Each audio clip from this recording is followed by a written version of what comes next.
चलिए स्टार्ट करते हैं पिछले क्लास के आगे। लास्ट क्लास में यहाँ तक बताया था आप लोगों को ग्राफ तक, ठीक है, सॉलिड स्फीयर का।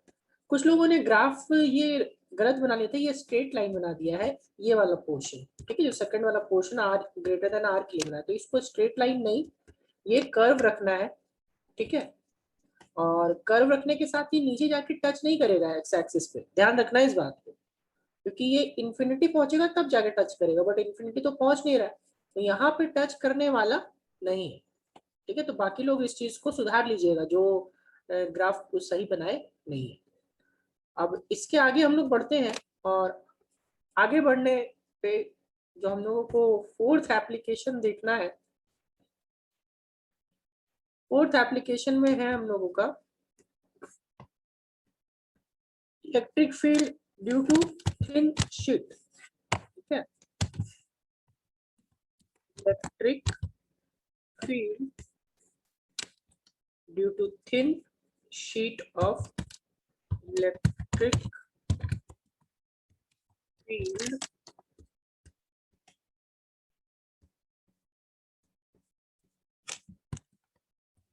to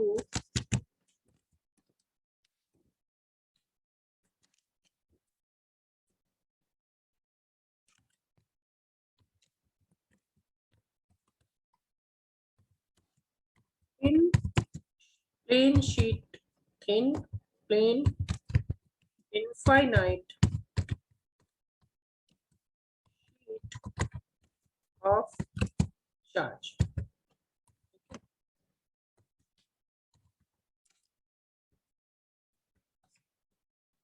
अब thin plane infinite sheet of charge है, तो क्या दिया हुआ है हम लोगों के पास ना, कि मान लो एक हम लोग के पास थिन शीट, या थिन यानी कि पतला, इनफाइनाइट मतलब कि उसका लेंथ जो है बहुत ज्यादा बड़ा होगा, जिसको हम लोग कंसिडर कर नहीं सकते, ठीक है। मान लो यहाँ पे मैंने एक थिन शीट ले लिया, और थिन शीट यहाँ पे बना रहे हैं हम लोग। शीट का मतलब समझते हैं कोई? शीट का मतलब बताएंगे एनीवन?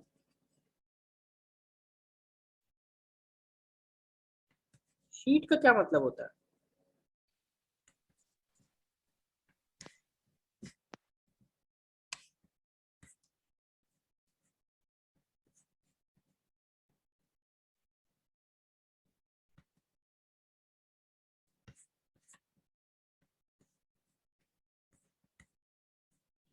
चादर, यस।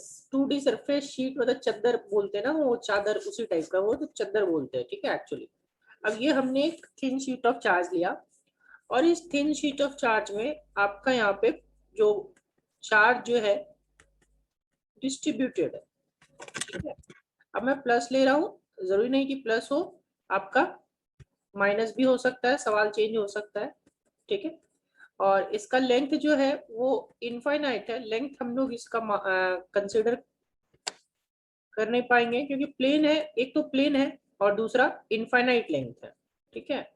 और चार्ज कंप्लीटली इसके पास यूनिफॉर्मली डिस्ट्रीब्यूटेड है, हर जगह पे। देखो जो गैप्स दिख रहे हैं ना, ये जरूरी नहीं वहां पे गैप्स हो, वहां कहीं पे भी आप कहीं पे भी लोगे कंसिडर करोगे तो आपका प्लस चार्ज जो है वो डिस्ट्रीब्यूटेड है, ठीक है। अब इस प्लस चार्ज का है तो यहाँ पे इसका कुछ ना कुछ क्या होगा, एरिया होगा, राइट। तो एरिया जब आप इसको लोगे,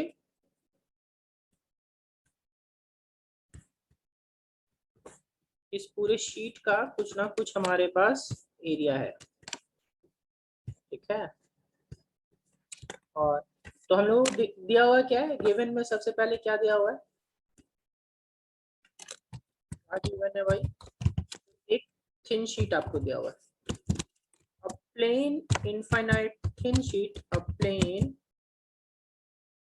infinite thin sheet on which charge is distributed uniformly, on which charge is distributed uniformly। दूसरा इसी चीज में क्या दिया हुआ है, अब चार्ज यूनिफॉर्मली डिस्ट्रीब्यूटेड है तो इसका हम लोगों को क्या दिया होगा, सिग्मा दिया होगा। सिग्मा यानी कि आपका सरफेस चार्ज डेंसिटी। तो surface charge density, surface charge density of thin sheet is sigma। ठीक है, सिग्मा हम लोगों को दिया हुआ है ना। हम लोगों को फाइंड करना है क्या, तो इसकी वजह से इलेक्ट्रिक फील्ड।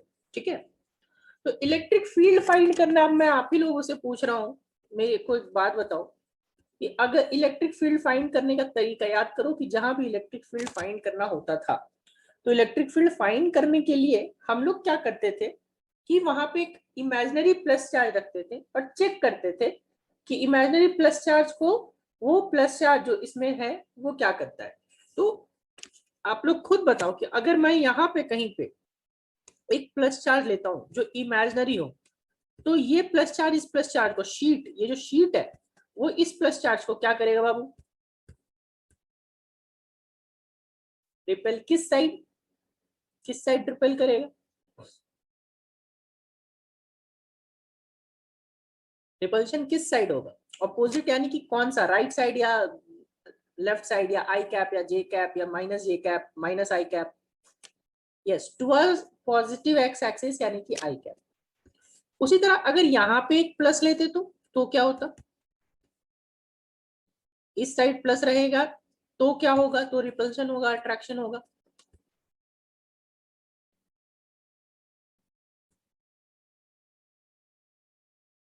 हाँ रिपल्शन होगा, और किस साइड, तो माइनस आई कैप के साइड रिपल्शन होगा।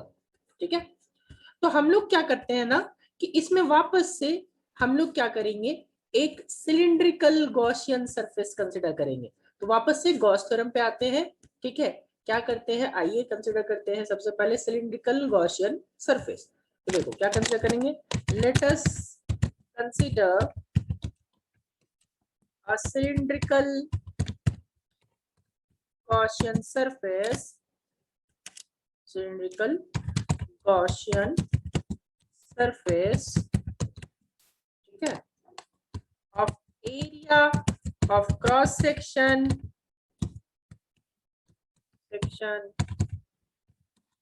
A as shown over the thin sheet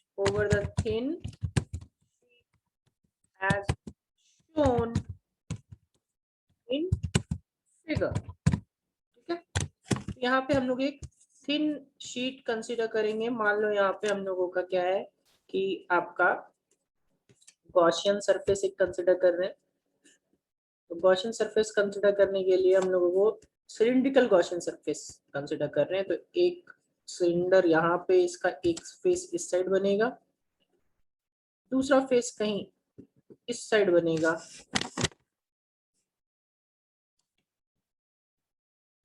और इस दोनों को अपने को ज्वाइन कर देना है। तो यहाँ पे हमारा सिलेंडर बन जाएगा।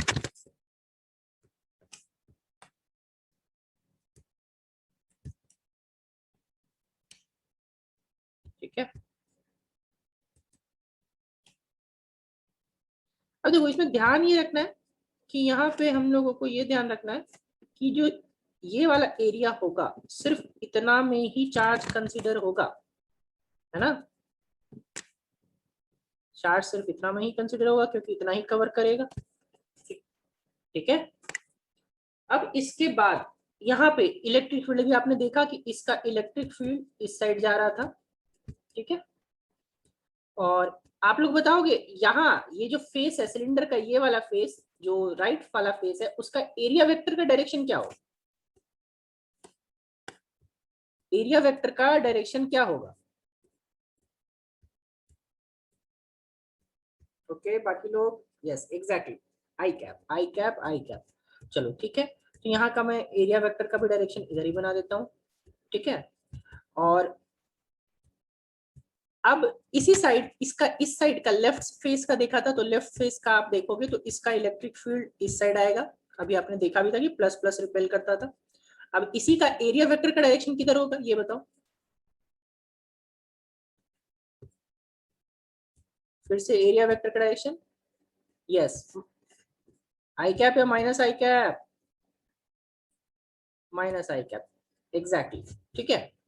तो अब दोनों के बीच का एंगल बताओगे, देखो इस साइड भी ई और ए, तो दोनों के बीच का एंगल कितना हुआ, यहाँ पे भी बताओ एंगल और यहाँ पे भी बताओ एंगल, क्या एंगल होगा, 0 degree, yes exactly 0 degree.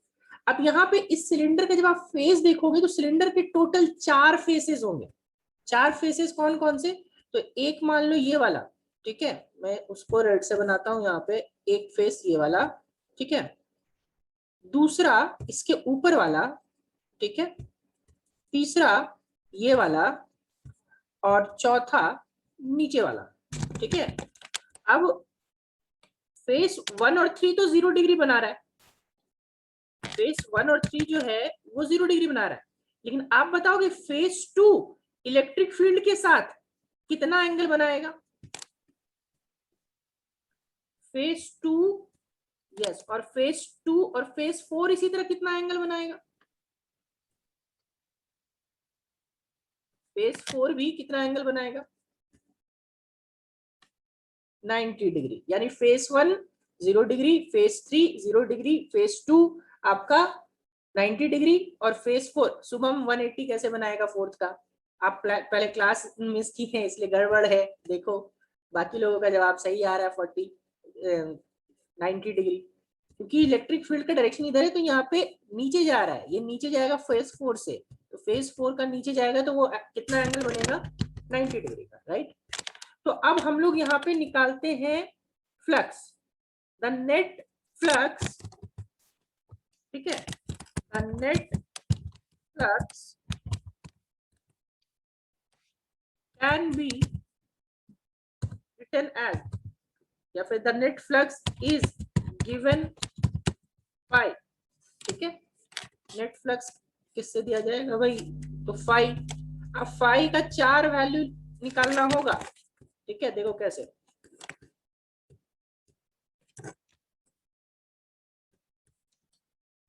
Phi की वैल्यू 4 तरीके से निकाल, 4 सरफेस है तो 4 निकालना होगा, एक आएगा ई ए कॉस 0 डिग्री, याद करो फ्लक्स जो होता था वो क्या होता था, ई डॉट ए होता है ना, फ्लक्स क्या होता था, ई डॉट ए, अब ई डॉट ए 4 बार आएगा क्योंकि 4 सरफेसेस है, तो 4 सरफेसेस है तो पहला आएगा ई ए कॉस 0 डिग्री, ठीक है, पहला वाला सरफेस का क्या हो जाएगा, ई ए कॉस 0 डिग्री, ठीक है, पहला वाला सरफेस का हो जाएगा ई ए कॉस 0 डिग्री, ठीक है, दूसरा वाला सरफेस का क्या हो जाएगा, ई ए, दूसरा वाला यानी ऊपर वाला, ठीक है, सेकंड सरफेस, तो ई ए कॉस 90 डिग्री, ठीक है, फिर थर्ड वाला का, तो थर्ड वाला का फिर से हो जाएगा ई ए कॉस 0 डिग्री, ठीक है, और सबसे लास्ट वाला निकालोगे तो सबसे लास्ट वाला फिर से क्या हो जाएगा, ई ए कॉस 90 डिग्री, 4 तरीके के हो गए, ई ए कॉस 90, नेट फ्लक्स अगर आप निकालोगे cos 0 की वैल्यू कितनी होती है 1, और cos 90, तो cos 90 का वैल्यू 0, cos 90 वाला टर्म यानी सेकंड टर्म और फोर्थ टर्म 0 हो जाएगा, तो जो नेट फ्लक्स का वैल्यू बचेगा वो क्या बचेगा, सो देखिए, so net flux will be equal to, net flux कितना हो जाएगा 2 टाइम्स ऑफ ई ए, ई और ए तो रहेगा ही ना, 2 times of E A, right, 2 times of EA. Now according to Gauss theorem ने क्या बोला था याद करो, now according to from Gauss theorem, Gauss law या Gauss theorem, क्या बोला था कि नेट फ्लक्स जो होता है वो क्या होता है, बताएंगे आप लोग? नेट फ्लक्स क्या होता था?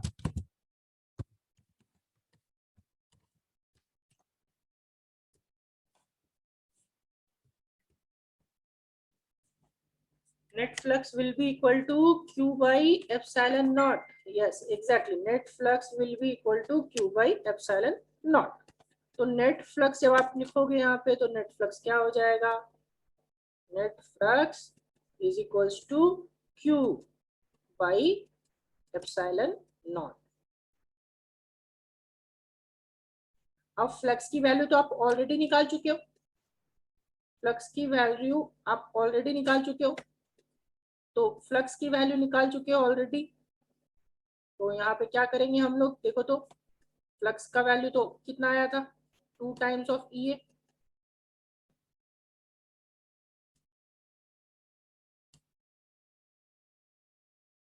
To times of E A, ठीक है। एक चीज थोड़ा सा हम लोग निकालना भूल गए यहाँ पे, थोड़ा सा और एक चीज मैं कर देता हूँ, जस्ट मिनट रुक जाओ।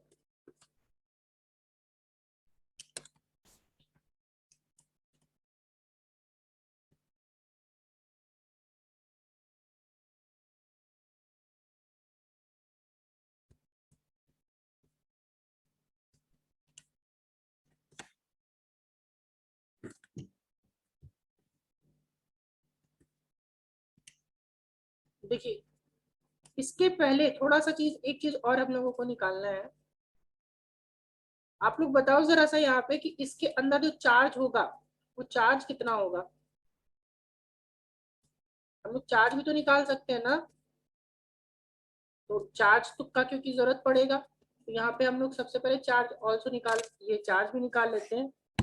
Also the charge enclosed, also the charge enclosed, main यही समझना जरूरी है, ठीक है। Enclosed in the Gaussian surface, Gaussian surface is, Q is equal to, याद करो कि सिग्मा इज इक्वल टू क्या होता था, sigma is equal to Q by A, तो Q इक्वल टू क्या हो जाएगा यहाँ पे, सिग्मा इंटू ए। यहाँ पे क्या हो जाएगा, सिग्मा इंटू ए। ध्यान रखिएगा, मेन चीज ये समझना बहुत जरूरी है।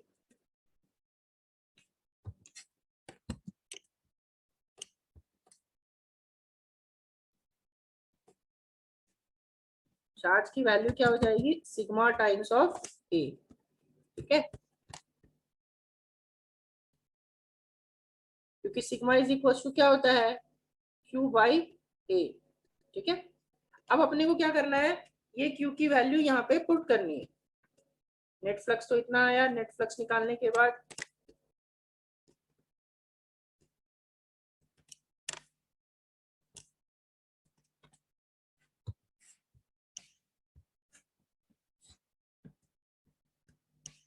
देखो, अब Q की वैल्यू आप निकाल लिए सिग्मा ए, तो 2EA इक्वल्स टू ऊपर क्या आएगा, सिग्मा ए।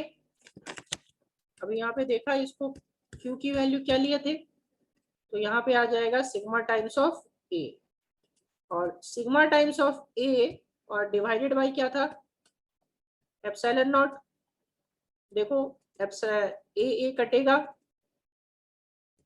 ए क्या हो जाएगा, cancel out,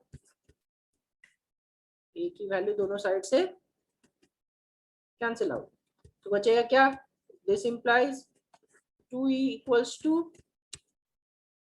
this implies 2E equals to sigma by epsilon naught. E की फाइनल वैल्यू कितनी आएगी,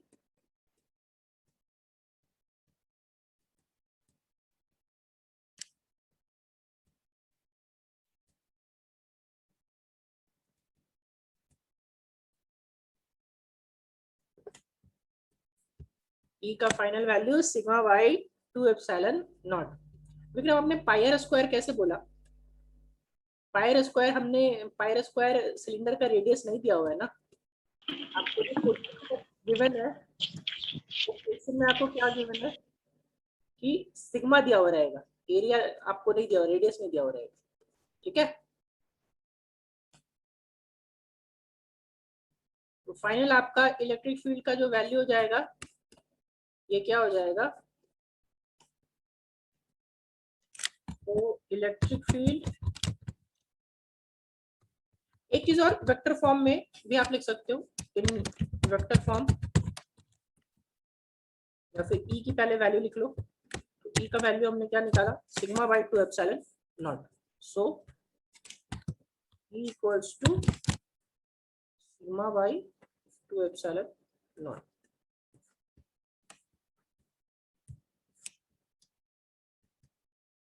और ई का वैल्यू आ गया sigma by 2 epsilon naught. In vector form लिखेंगे तो देखना, ध्यान रखना, वेक्टर फॉर्म में हमेशा ये तो परपेंडिकुलर होता है ना शीट के। हमेशा अगर आप इस शीट में देखो तो यहाँ पे अगर हमेशा या तो 1 पे निकालोगे या 3 पे निकालोगे, 2 और 4 पे निकालने का कोई फायदा नहीं है। इसलिए क्योंकि 2 और 4 पे अपने आप क्या हो जाएगा, 0 हो जाएगा, राइट। तो यहाँ पे निकालोगे, सो इन वेक्टर फॉर्म अब क्या लिखोगे, इन वेक्टर फॉर्म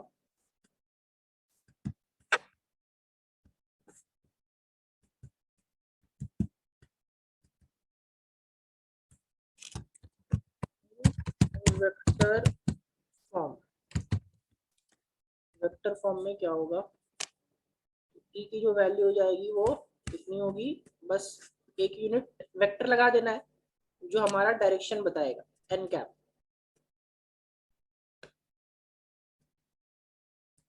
E इक्वल्स to sigma by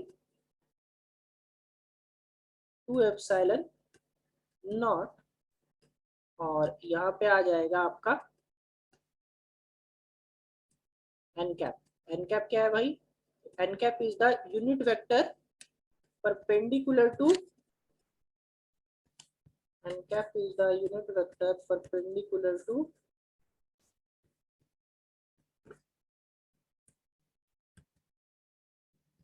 sheet where n cap the unit vector perpendicular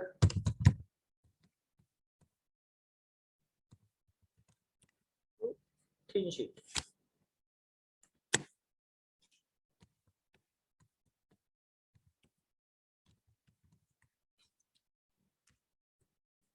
ठीक है,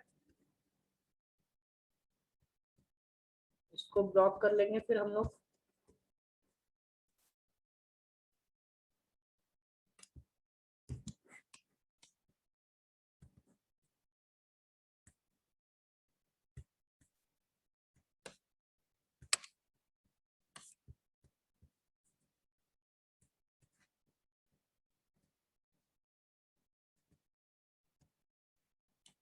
अब आते हैं ग्राफ हो रहा है। मुझे एक बात बताओ, इसमें इलेक्ट्रिक फील्ड की वैल्यू में कहीं डिस्टेंस आर आया है,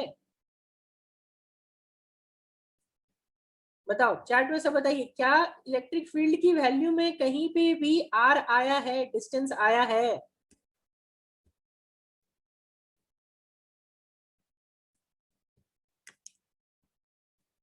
नहीं, आर तो कहीं है ही नहीं, यानी आर के साथ ये चेंज नहीं होगा, डिस्टेंस के साथ ये चेंज नहीं होगा, और डिस्टेंस के साथ ये चेंज नहीं होगा, इसका मतलब इसकी वैल्यू कांस्टेंट रहेगी, ठीक है। और वैल्यू कांस्टेंट रहने का मतलब कि ये आर के साथ चेंज नहीं होगा। तो ये मान लो हमारा वाई एक्सिस है, ये हमारा एक्स एक्सिस है, और इसके साथ जो वैल्यू होगा हमारा क्या हो जाएगा, कांस्टेंट हो जाएगा, ठीक है।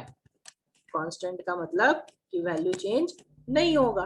तो मैक्सिमम वैल्यू होगा कितना भाई, तो वैल्यू होगा यहाँ पे सिग्मा बाई एप्सिलॉन नॉट के जितना, ठीक है, कितना, sigma by epsilon, sigma by 2 epsilon not.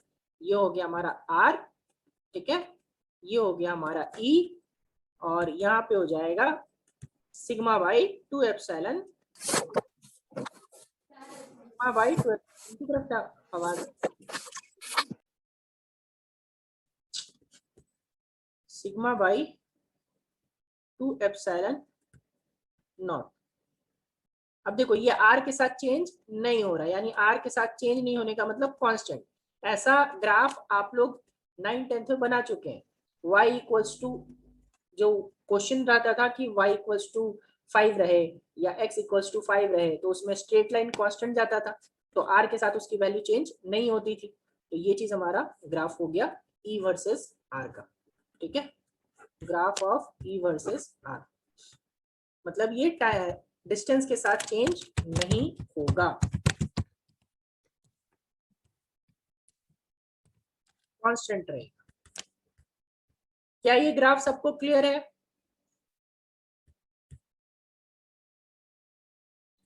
सबको समझ में आ गया कि कैसे बनाइए ग्राफ? सिर्फ 10 लोगों का जवाब आया, बाकी लोगों